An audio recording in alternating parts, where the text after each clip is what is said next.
नमस्कार दोस्तों, स्वागत है आपका आखिरी और अंतिम लास्ट पार्ट में, जो 21 से 35 तक के आखिरी छोर पर हम हैं। तो हम शुरुआत करते हैं। 21वां है मगध। दक्षिण बिहार में मौजूद मगध जरासंध की राजधानी थी।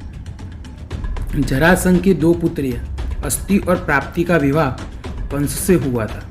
जब भगवान श्री कृष्ण ने कंस का वध किया तब वह अनायासी जरासंध के दुश्मन बन बैठे। जरासंध ने मथुरा पर कई बार हमला किया। बाद में एक मल्ल युद्ध के दौरान भीम ने जरासंध का वध किया। महाभारत के युद्ध में मगध की जनता ने पांडवों का पुरजोश समर्थन किया था। 22वां है पुंडरु देश। मौजूदा समय में बिहार के इस स्थान पर राजा पौंड्रक का राज था। पौंड्रक जरासंध का मित्र था और उसे लगता था कि वह कृष्ण है।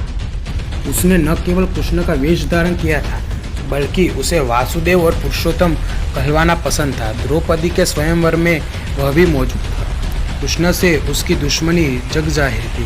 द्वारका पर एक हमले के दौरान वह भगवान श्री कृष्ण के हाथों मारा गया। 23वां है प्रागज्योतिषपुर। गुवाहाटी का उल्लेख महाभारत में प्रागज्योतिषपुर के रूप में किया गया है। महाभारत काल में यहाँ नरकासुर का राज था, जिसने 16,000 लड़कियों को बंदी बनाकर रखा था।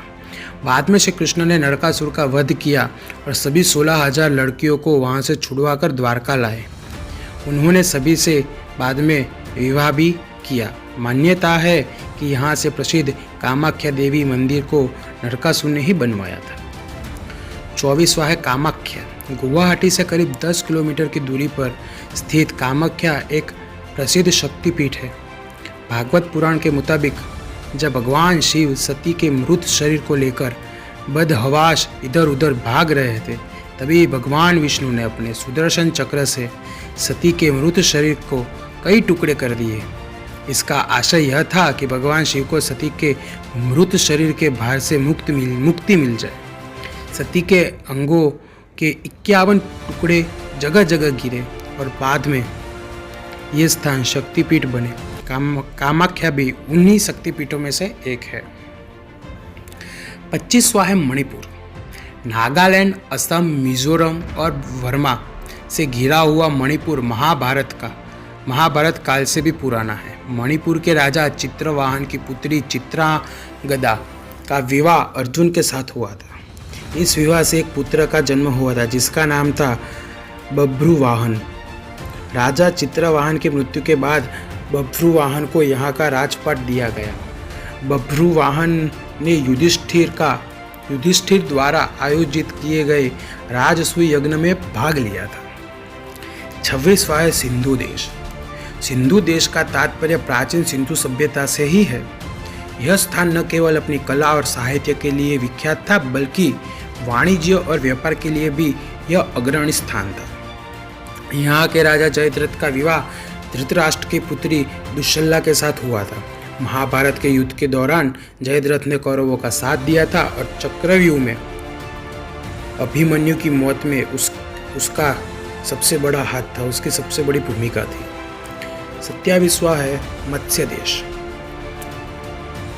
राजस्थान के उत्तरी इलाके का उल्लेख महाभारत में मत्स्य देश के रूप में है।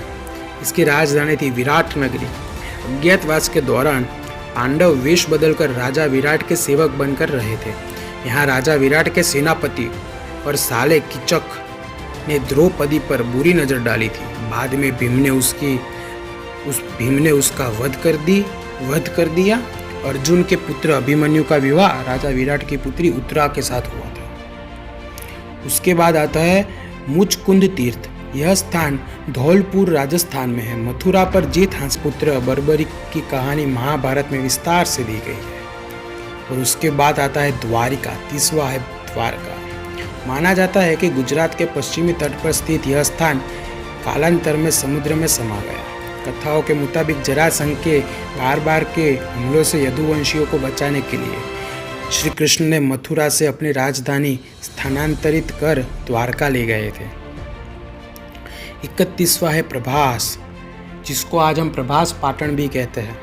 गुजरात के पश्चिम तट पर स्थित इस स्थान के बारे में कहा जाता है कि यह स्थान भगवान श्री कृष्ण का निवास स्थान है। महाभारत कथा के मुताबिक यहाँ भगवान श्री कृष्ण पैर के अंगूठे में तीर लगने की वजह से घायल हो गए थे और उनके गोलोकवासी होने के बाद द्वारका नगरी समुद्र में समा गई थी। विशेषज्ञ मानते हैं कि समुद्र के सतह पर द्वारका नगरी के अवशेष अभी भी मिल रहे हैं। 32वां है अवंतिका। मध्य प्रदेश के उज्जैन का उल्लेख महाभारत में अवंतिका के रूप में मिलता है। यहाँ ऋषि सांदीपनि का आश्रम था। अवंतिका को देश के 7 प्रमुख पवित्र नगरों में एक माना जाता है। यहाँ भगवान शिव के 12 ज्योतिर्लिंगों में एक महाकाल लिंग स्थापित है। 33वां है चेदी। वर्तमान में ग्वालियर क्षेत्र को महाभारत काल में चेदी देश के रूप में जाना जाता था। गंगा व नर्मदा के मध्य स्थित चेदी महाभारत काल के संपन्न नगरों में एक था। इस राज्य पर श्री कृष्ण के फुफेरे भाई शिशुपाल का राज था। शिशुपाल रुक्मणी से विवाह करना चाहता था, लेकिन श्री कृष्ण ने रुक्मणी का अपहरण कर उससे विवाह कर रचा लिया।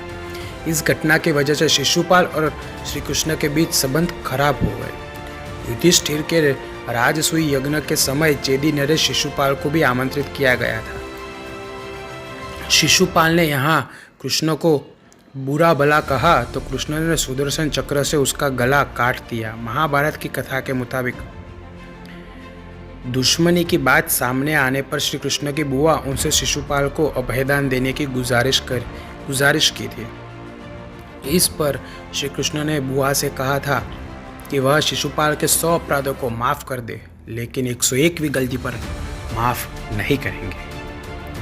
34वां है सोनितपुर। मध्य प्रदेश के इटारसी को महाभारत काल में सोनितपुर के नाम से जाना जाता था। सोनितपुर पर वाणासुर का राज था। वाणासुर की पुत्री उषा का विवाह भगवान श्री कृष्ण के पौत्र अनिरुद्ध के साथ संपन्न हुआ था। यह स्थान हिंदुओं के लिए एक पवित्र तीर्थ माना जाता है। और 35वां और आखिरी है विदर्भ। महाभारत काल में विदर्भ क्षेत्र पर जरासंध के मित्र राजा भीष्मक का शासन था। रुक्मणी भीष्मक की पुत्री थी। भगवान श्री कृष्ण ने रुक्मणी का अपहरण कर उनसे विवाह रचाया था। यही वजह थी कि भीष्मक उन्हें अपना शत्रु मानने लगे। जब पांडवों ने अश्वमेध यज्ञ किया तब भीष्मक ने उनका घोड़ा रोक लिया था। सहदेव ने भीष्मक को युद्ध में हरा दिया था। दोस्तों, कैसी लगी हमारी ये 35 नगरों का विवरण, तो हमें अवश्य कमेंट में बताएं। वीडियो अच्छी लगी हो तो लाइक और शेयर ज़रूर करें। अपने साथ साथ दूसरों के ज्ञान में भी बढ़ोतरी करने में सहयोग दें। और ऐसे ही वीडियो देखने के लिए, इन्फॉर्मेशन रिलेटेड वीडियो देखने के लिए हमारे चैनल को सब्सक्राइब करें। जय हिंद, जय भारत, इंकलाब जिंदाबाद। और